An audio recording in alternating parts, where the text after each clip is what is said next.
What's up, y'all? My name's Dominic, Dom Bailey, music producer, anime connoisseur, traveler from Fairfield, California, and this is my Fog and Faces. Cool. What's going on with it? How you doing? How you living? That was crisp one right there. Good job, Dab. What's going on, y'all? Welcome back to another episode of Fog and Faces. Today I got Dom Bailey here with me. How you doing today? You doing good? What's going on? Chilling, bro. Man, first off, Dom, it's great to have you here. I feel like producers, very slept on part of the music industry. Not enough goes to say about the work you guys do. Yeah. I kind of want to just jump right into it, go to the beginning. Where did the musical influence come from, and what made you say, I want to be the guy that's producing it and not the guy with the pen? Right. Shit. Well, I've always been a big fan of music. Mm-hmm. And growing up, actually, my sister was the one who was really talented. And so, like, one day, my dad, he, bought her hella shit so she could make music. And then eventually, I think it was, 2017, something like that, I was, fucking around on the computer, made, a little loop or whatever, and I was like, oh, shit, this is damn near fire.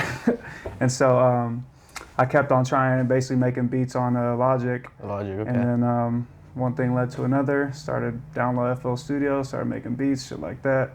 Found out I was good at it, people wanted beats, so that's just kind of what it was. So there's a big debate on Logic or FL Studio, saying that you kind of started with Logic and went to FL. Yeah, FL is a lot quicker in my opinion, workflow wise. Uh-huh. Logic is more integrated with Apple, which is easier because I'm on Mac, but it really don't matter. It's just all preference.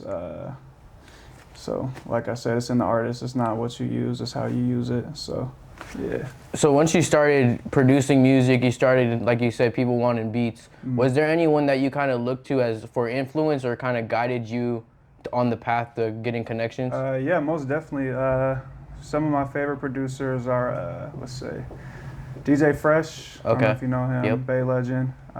Julian Avila. He produced a lot of Larry shit. Cardo, West Coast legend. Yep. Actually worldwide legend, but he did a lot of West Coast shit. Wiz, Dom Kennedy, Larry, all that shit.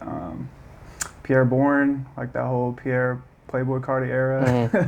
Mm-hmm. Shit. That's probably a couple of the main ones. And then a lot of just random sounds I've been picking up.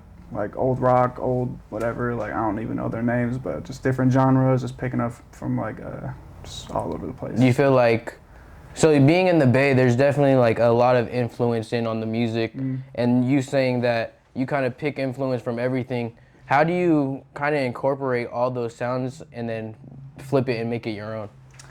Shit, that's a good question. I don't really purposely try to actually, how do I say that?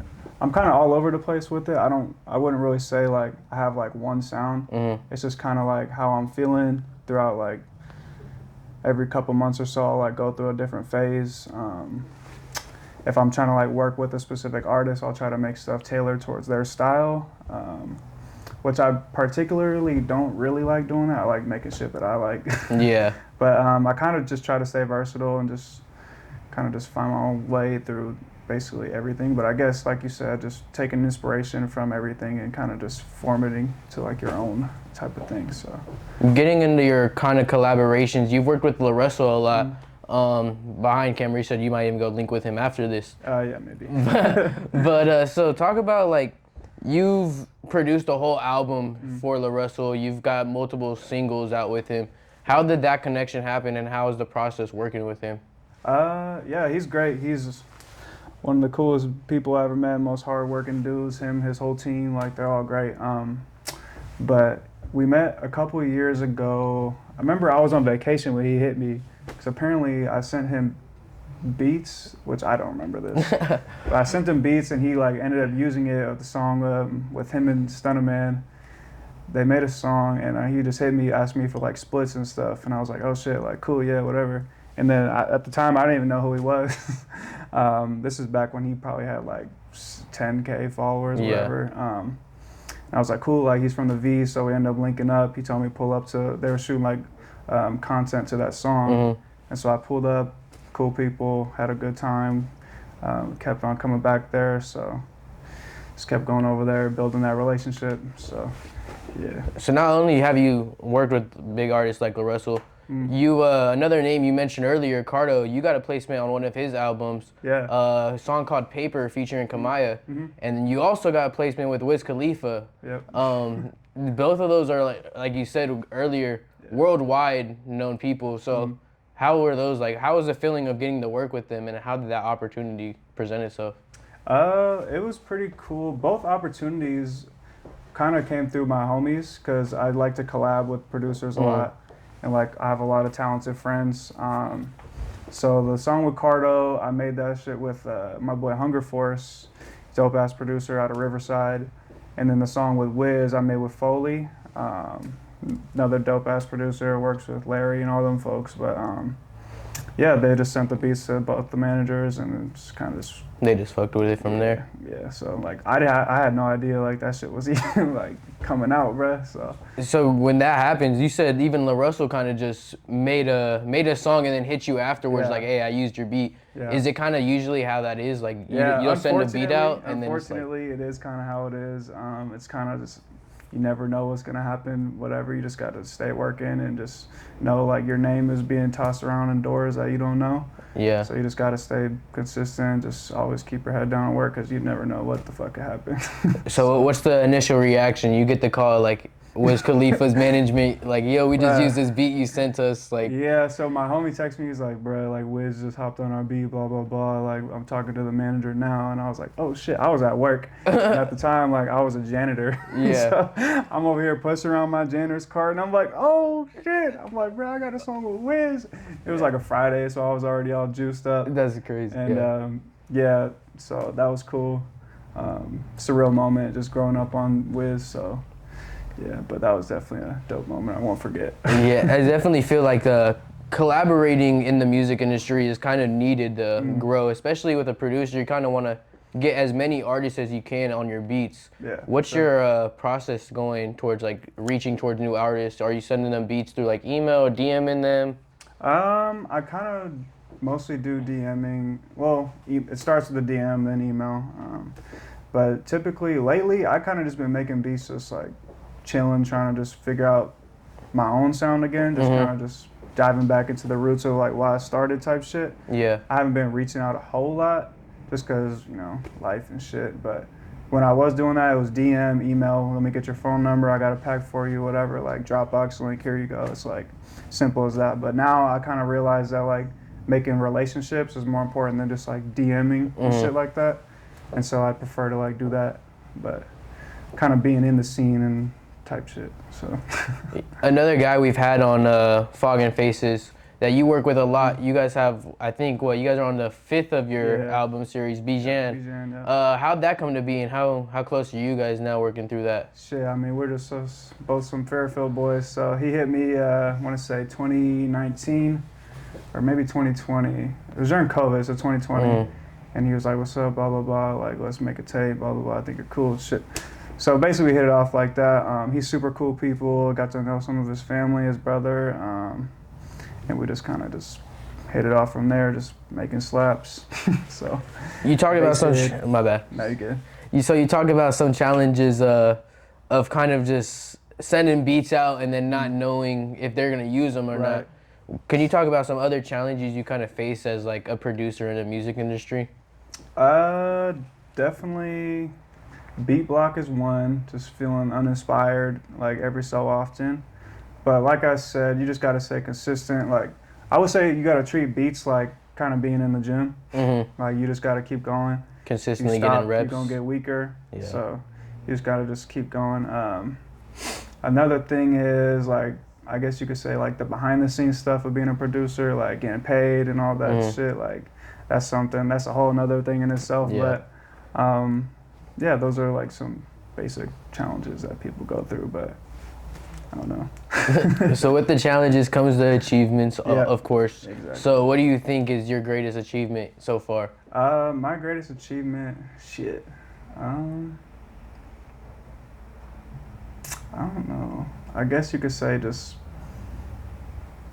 with myself, I would say just still being able to just do what I love to do. I guess you could say that's an achievement in itself. I wouldn't say like one specific thing, just because like one of my friends, he said like getting placements and all that shit, like that shit's just like Pokemon cards, bro. Like, Yeah. oh yeah, this is what I did. Here you go. Like the real flex is like still having your feet in the game and just enjoying what you do. And I think that's really what it's all about. So. Earlier, you talked about kind of what you've been doing. You haven't really been reaching out to a lot of artists. With that being said, looking forward, what are your goals set for this year? What do you plan to get done? Shit, I've been doing a lot of work in my day job, but kind of just collabing with other producers when I got the free time, making more time to like set up like specific projects. Like me and my homie Danny Ali, we got a project on the way.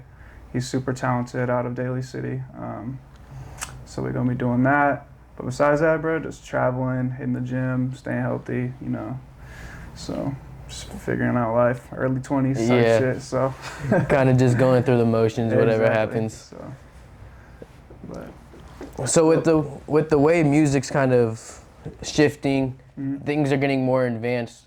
How do you kind of manage to stay in the loop of everything kind of updating and being able to work with whatever? I mean, social media obviously makes it a lot easier to stay in touch with everybody and see what's going on. Fucking TikTok, producer talk, all that shit. Like, I'm like, it's pretty easy to stay in the loop nowadays. It can kind of get overwhelming, I guess.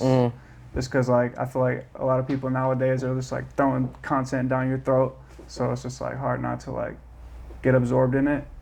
So, I guess I try to, keep distance away from all that stuff just so I can have, like, a clearer, like, mind, I guess. Because, like, just seeing, like, the same shit every day is, like, crazy. Yeah. So, yeah. Is there any, like, producers, artists, anyone you're trying to lock in a placement with, feature? Artists, for sure, Larry, Dom Kennedy, more shit with Wiz would be dope. Who else? More tapes with the Russell. Nico G4 from LA. I don't know. Just whoever's doing this West Coast shit is like what I want to be a part of for sure. So you kind of wanted to basically keep the Bay Area sound going? Or kind of. I wouldn't necessarily say Bay Area, but just like West Coast in general. West Coast. Yeah. So I don't really feel like I make like Bay Area shit. Like when I think of Bay Area, I think of like Lil Peep. Yeah. Like like Zay Bang, Lil Bean, all them niggas. Like I don't really make that type of shit. But Bay Area is like diverse, bro. There's hella shit. Yeah, there's definitely I feel like Bay Area gets put into a box, but it's definitely a diverse box. We got a little bit of everything over here. I guess what comes to my mind when I hear of like the Bay is like those type of artists, which no knock to them, they slap, but it's just like I try to say like keep like a broad West Coast versatile shit, I guess. Like, yeah, like especially being a producer, like you said, you want to be able to fit as many artists as you can, not just the Bay Area. For kind of concluding, getting to the end of the interview now, what for any aspiring artists kind of coming up in the game, what do you think is the biggest piece of advice that you could tell them from what you've collected? Aspiring artists, shit. Just be good at what you do, have fun with it. Don't lose that passion that you had when you started. Don't let the business side like affect like your view on everything. Just do shit because you love it and not because like you feel like you should. If you feel that way, then I would recommend like taking a break or something. But yeah, just keep your foot on the gas, have fun. Don't forget to make friends, smile, I don't know, just have fun with it. Same with producers too. Yeah. Just exercise, don't sit on the computer all fucking day and just whatever. So yeah. So. And then looking into the future, say 10 years down the road, where do you see yourself within that West Coast genre and as a producer? Shit, hopefully well connected, well respected, well paid, and just living the life, I don't know. So somewhere comfortable, just enjoying life, so yeah. Well, with that being said, that's the end of the interview. Yep. You ready to take some pictures? Sure. Let's get it. Appreciate you. Yes, sir.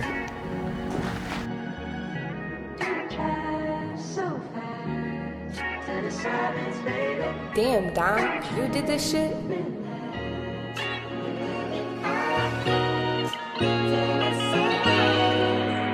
Some days it's hard to put the weed down. The struggles of a human, from AKG Perception to Newman. Everybody won't get it. Some went without so much they ain't with it. I did it, I made it from the turf. Finally got here 30 years post-birth. Some may call him the greatest on earth. Some may call him to validate their worth. Wasn't the first, but best to do it. The hive was in need, I brought nectar to it. Made it out the hole, taught the rest to do it. Not the first, but the best to do it. I'm tired of running on empty these days. Touch money in all ways. Stay true in all ways. Made it through the long days. Tired of running on empty, baby. This life got the best of me. This life seen the worst of me. Every day feel like the first of me. I'm tired of running on empty, baby. Let me talk to him, Russ. I'm tired of running on empty.